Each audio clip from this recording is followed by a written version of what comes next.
మనం అందరికీ తెలుసు శివుడికి రూపం లేదండి. ఆయన ఒక ఆకారం కలిగినటువంటి వారు కాదు. కానీ శివుడికి గురించి చెబుతూ చాలామంది పెద్దవాళ్ళు అనేది ఏమిటంటే 2 రూపాలే ఆయనకి. ఒకటి శివుడు అంటే మంగళకరుడు. రెండవ రూపం ఏంటండి, ఇప్పుడు అన్నారు కదా రెండవ రూపమని. ఆ రెండవ రూపం ఏంటంటే రుద్రుడు అంటారు. తనకి ఏదైనా ప్రళయకాలం అంటుంటారు, మహాకోపం వచ్చిందంటారు. అబ్బా ఈయన శివుడు కాదండి రుద్రుడండి అంటారు.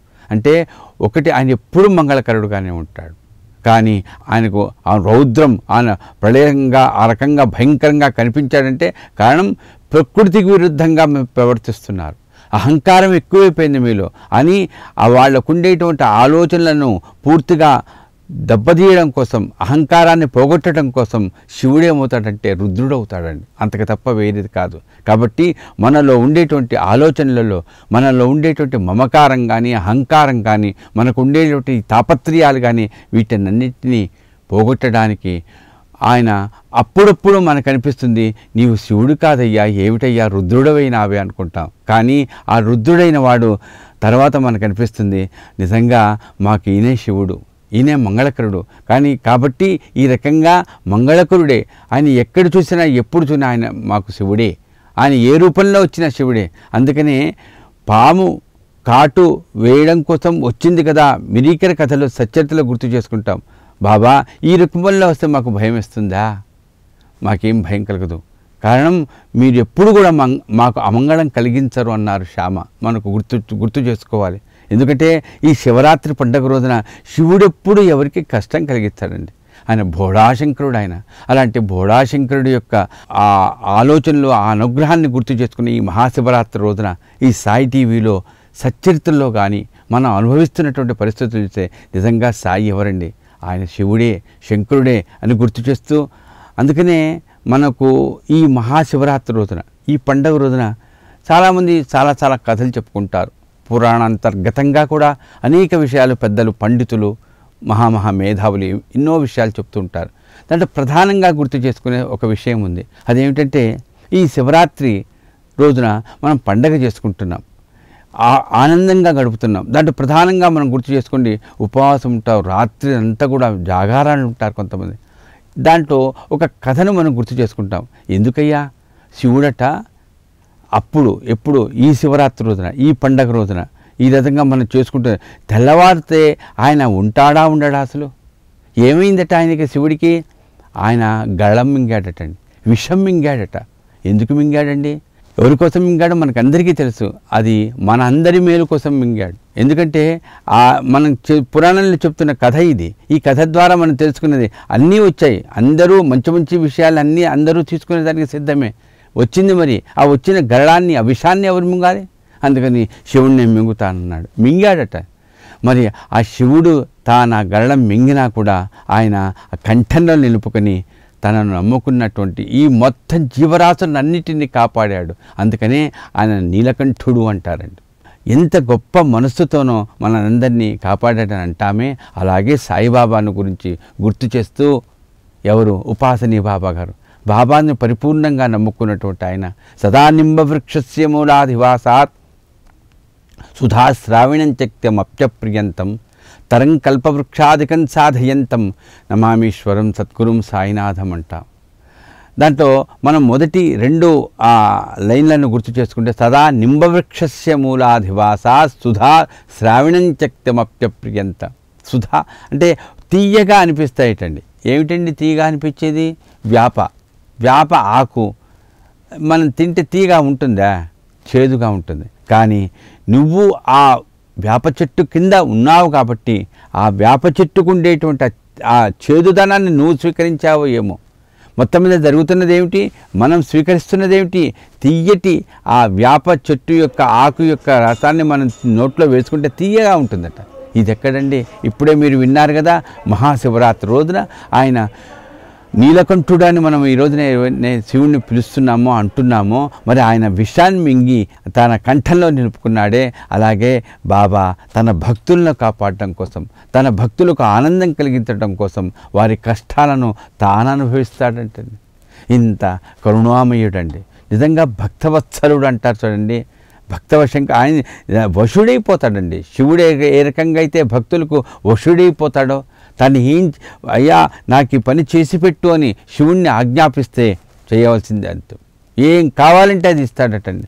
కాబట్టి భక్తుడికి కావాల్సింది పరిపూర్ణమైనటువంటి నమ్మకం. భక్తి ఎంత గొప్ప అంటే శివుణ్ణి ఆయన పరవశింపజేశాడయ్యా. శివుడు ఏడదిగితే అది ఇచ్చేస్తున్నాడే. అందుకనే శివుడు ఆయన ఇచ్చేటువంటి వరాలతో నిజంగా భక్తులు అహంకారాలను పెంచుకున్నారు. కానీ ఎవరండి నిజంగా శివభక్తుడు అంటే? ఆయన శివభక్తుడండి అంటారు. జటాకట హసం భ్రమన్నిలింప నిర్జరి విలోల వీచి వల్లరి విహా ఇవన్నీ మనం వింటుంటాం. ఈ స్తోత్రాలు రావణాసురుడు చెప్పినటువంటి స్తోత్రం ఇది. కానీ ఇంత గొప్ప స్తోత్రం చెప్పాడా? ఆయన ఎవరండి? ఆయన రావణ బ్రహ్మ, కానీ ఆయన శివభక్తుడండి. నేను ఎందుకు గుర్తు చేస్తున్నా అంటే అంతటా ఆయనకు కూడా ఆ అహంకారం కారణంగా రాముడి చేతిలో దెబ్బతిన్నాడే తప్ప నిజంగా భక్తిలో శివుడిని ఆయన నమ్ముకున్నటువంటి రీతిలో ఎక్కడ జరగలే. కాబట్టి అట్లాంటి శివభక్తులు అనేక మందికి అనుభవం ఏంటంటే ఆయనను పూర్తిగా వశం చేసుకోవాలంటే కావాల్సింది ఒక్కటే, ఐశ్వర్యం కాదు, హోదా కాదు, పలుకుబడి కాదు, ఏదీ కాదండి, జపతపాలు ఏవి కాదు. నిర్మలమైన మనస్సుతో శ్రద్ధతో శరణాగతుడైతే ఆ శివుడు మన వశుడవుతాడట.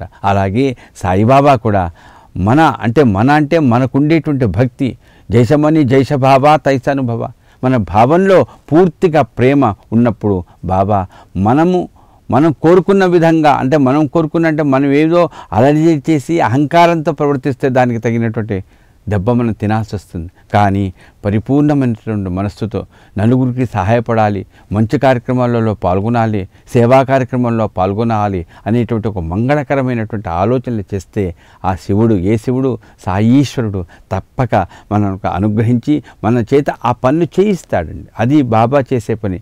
అందుకనే సాయిబాబా ఎవరు అనేటువంటి ఆలోచనకు వస్తే చాలా సందర్భాల్లో మనం గుర్తు చేసుకుంటాం. సాయిబాబా గురువుగా పూజింపబడిన వారు. అందుకని ఇక్కడ నేను గుర్తు చేస్తున్న ఈ మహాశివరాత్రి పండుగ రోజున గురువు యొక్క తత్వం, గురువు యొక్క మహిమ, గురువు నామము, గురువు యొక్క పాదముల మీద పడినటువంటి ఆ జలాన్ని ఏ రకంగా మనం పవిత్రంగా చూడాలి, ఈ అన్ని విషయాలు గురువు సంబంధించిన పసిపిల్లవాడి దగ్గర నుంచి 80 ఏళ్ళు 90 ఏళ్ళు దాటినా మొట్టమొదట ఏ కార్యక్రమంలోనైనా గుర్తు చేసుకునేది ఒక చక్కటి శ్లోకం. మనం ప్రతి వాళ్ళకు గుర్తు చేస్తాం. ఏంటంటే గురు బ్రహ్మ గురు విష్ణు గురుదేవో మహేశ్వర గురు సాక్షాత్ పరబ్రహ్మ తస్మై శ్రీ గురవే నమః. ఇది ఎవరు చెప్పిన శ్లోకం అండి? ఎవరి నోటి నుంచి వచ్చిన శ్లోకం అండి? ఈ రోజున మహాశివరాత్రి. నేను అందుకనే గుర్తు చేస్తున్నాను. ఈ గురు బ్రహ్మ గురు విష్ణు అనేటువంటి ఈ శ్లోకం ఏదైతే ఉందో అది శివుడి నోటి నుంచి వచ్చింది. గురుగీతలో అమ్మవారికి పార్వతికి ఈ పరమేశ్వరుడు చెప్పినటువంటి శ్లోకం. అందుకనే గురుర్మధ్యే స్థితం విశ్వమధ్యే స్థితో గురు. ఇలాంటి అఖండ మండలాకారం వ్యాప్తం ఏన చరాచరం అంటామే. ఇలాంటి అన్ని శ్లోకాలు గురుగీత అని చెప్పబడుతున్నటువంటి స్కాంద పురాణంలో ఉన్నటువంటి ఆ పురాణంలో వ్యాసుల వారి ద్వారా శివుడు పరమేశ్వరుడు చెప్పింది. ఎందుకు గుర్తు చేస్తున్నా అంటే ఈ మహాశివరాత్రి రోజున గురుతత్వాన్ని గురించి చెప్పినటువంటి మొట్టమొదటి గురువు ఎవరయ్యా అంటే శివుడేనండి. అందుకనే నువ్వు ఎవరిని ధ్యానిస్తున్నావయ్యా అని అడిగితే అమ్మవారు నేను గురువును ధ్యానిస్తున్నానన్నారు. అలాగే సద్గురువు సాయి కూడా తను ఎప్పుడూ ఏదో ధ్యానంలో ఉన్నట్టుగా మనకు అనిపిస్తే ఆయన చెప్పేది ఒకటి, నా గురువుని నేను ధ్యానం చేస్తున్నాను అనేవారు. అలాగే ఎంత నిరాడంబరుడిగా ఉండేవాడు. నిజంగా బాబా చెప్పినటువంటి కొన్ని మాటలు గుర్తు చేస్తుంటే చాలా సందర్భాల్లో మనం గుర్తు చేసుకుంటాం. మనకు రుణగ్రస్తుడుగా ఉంటాడా బాబా అంటే మీ రుణం నేను తీర్చుకుంటాను అన్నట్టుగా ప్రవర్తిస్తారే సేవకుడండి. అలా మన వెంబడి ఉండి మనల్ని నడిపించుకుంటూ వెళ్ళేటువంటి ఈశ్వరుడు శివుడవర్య ఎంత భోళాండి, ఎంత దయండి. నిజంగా వాత్సల్యం ఎంత వాత్సల్యమో అలాంటి వాత్సల్యం కలిగినటువంటి ప్రేమ కలిగినటువంటి ఆ శివుడు అవతరించాడండి ఎక్కడ? షిరిడీలో. అందుకనే చాలామంది అంటారు నడిచే శివుడు ఆయన, నడిచే శంకరుడు ఆయనే షిరిడీలో అవతరించాడు. ఈ మాట సాఠైనటువంటి ఆయన మేఘా శ్యామ్ అనేటువంటి వ్యక్తికి చెప్పాడు, నువ్వు షిరిడీకి వెళ్ళావు, అక్కడ షిరిడీలో సాయి అని పిలువబడేటువంటి ఆయన శివుడిగా అవతరించారని చెప్తారు. వెళ్ళి ఆయన దర్శనం చేసుకోవడం కాదు, ఆయనకి అభిషేకం చెయ్యి అంటారు. కాబట్టి ఈ అభిషేకం చెయ్యి అనేటువంటి మాట అంటే సరే ఆ కథ మనకందరికీ తెలుసు. ఇది మేఘా శ్యామ్ కథ. ఈ రోజున మహాశివరాత్రి రోజున తప్పకుండా గుర్తు చేసుకోవాలి. కాబట్టి ఆయనకి శివుడి మీద భక్తి. కానీ ఎవరు చెప్పారు? మేఘాకు ఆయన శివుడే అని సాటి చెప్పాడండి. శివుడు అవతరించాడు అక్కడ, శివుడే అక్కడ ఉన్నాడు. చాలామంది నమ్ముతారు ఆయన శివుడే అని. నిజంగా ఆయన రూపము, ఆయన నడవడిక, ఆయన ప్రవర్తన ఇదంతా చూస్తే నిజంగా శివుడే ఆయనకి నిజంగా అంటాడు చూడండి, శివుడికి ఏం కావాలండి? శివుడు ఎక్కడ ఉంటాడండి? శ్మశానంలో ఉంటాడు. ఆయన అంతటా ఉంటాడు. ఏదో ఓ రకంగా శివలింగంలాగా ఒక రూపంలో అట్లా ఉంటాడు తప్ప ఎక్కడ కదలడంటారు. అందుకని మనం సహస్రనామం చెప్పుకుంటుంటాం. స్థిరస్థానర్ ప్రభుర భీమ ప్రవరో వరదోవర శివస్థానర్, స్థిరస్థానుర్ అంటారు. అంటే స్థాను అంటే ఓ బండ కాదండి, స్థా ప్లస్ అణువు అంటారు. అంటే ప్రతి అణువులో ఉండేటువంటి కంకరలో శంకరుడు అంటారు చూడండి. అలా అంతటా అన్నింటిలో ఉండేటువంటి వాడు ఎవరంటే శివుడేనండి. అలాంటి శివుడే అన్నింటిలో, కణకణములో, అణువణువులో, జీవులన్నింటిలో ఉండేటువంటి ఈశ్వరుడు ఎవరు? సాయి. కాబట్టి అణువణువులో, మన శరీరంలో ఉండేటువంటి అణువణువులో, మన మనసులో ఉండేటువంటి ఆలోచనలు అన్నింటిలో తానే ఉండి తాను చేయిస్తూ మనల్ని చక్కగా అనుగ్రహిస్తున్నటువంటి సాయి ఎవరయ్యా? ఆయన మనకు గురువు అండి. సాయి టీవీ ద్వారా ఈ మహాశివరాత్రి పండగ రోజున మనం సాయి యొక్క రూపం, సాయి ప్రవర్తన ఇదంతా చూస్తే సాయి ఉండడానికి ఒక ఫకీరుగా కనిపించాడు. ఆయన రూపం అది. కానీ నన్ను అంటే ఈ 6 అడుగుల మనిషిని, ఈ రూపం, ఈ చొక్కా వేసుకొని, ఈ పొడగాటి చొక్కా వేసుకొని పైన ఏదో తలగుడ్డ కట్టుకున్న నేనే అనుకుంటే అదే ఏది ఈ సాయి అని పిలువబడుతున్నట్టు నేను ఇక్కడే ఉన్నా అనుకుంటే పొరపాటు అన్నాడు. అలా అంటే అఖండ మండలాకారం ఏదైతే శివుడు గురుగీతలో చెప్పాడో అలాంటి గురుస్వరూపమే సాయి. కాబట్టి అంతటా ఉండేవారు ఎవరండి? శివుడండి. అందుకనే మనం రుద్రం చెప్తాం. ఈ మహాశివరాత్రి రోజున ప్రతి శివాలయంలో, ప్రతి శివభక్తుల ఇండల్లో కూడా రుద్రం నమ్మకం చమకం చెబుతూ అభిషేకం చేస్తారు. దాంట్లో అంటారు, ఆపాతాళ నభస్థలాంత భువన బ్రహ్మాండ నాభిస్తర స్ఫాటికలింగ మౌళి అన్ని ఈ ఆపాతాళ నభస్థలాంత భువన బ్రహ్మాండ నాభిస్తర. ఎంత రూపమండి నిజంగా, ఎంత అపురూపమైనటువంటిది, ఎంత ఆకాశంతో పూర్తిగా నిండి ఉన్నటువంటిది. ఆయన లేని చోటు లేదండి.